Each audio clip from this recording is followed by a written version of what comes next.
Kansas and Little Rock has issued a tornado warning. Oh my God! Central Lincoln County in southeast Arkansas. I'm recording. Jefferson County in southeast Arkansas. Southeastern Dallas County in southwest Arkansas. Northern I caught it just when it started speaking.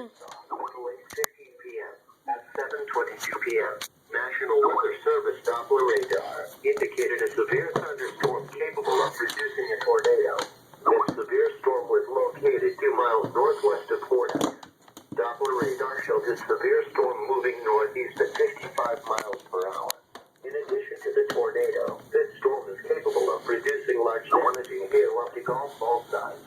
Locations in the path of this dangerous storm include Breslin, Grays Lake, Fordyce, Toledo, Nebo, Kingsland, Kedron, Feeneyville, Yorktown, Terry, Daves, Randall, Payne Everton, Palmyra, Ladd, Ivan, Griffin Spring, Glen Lake. This includes Interstate 530 between mile markers 41 and 46.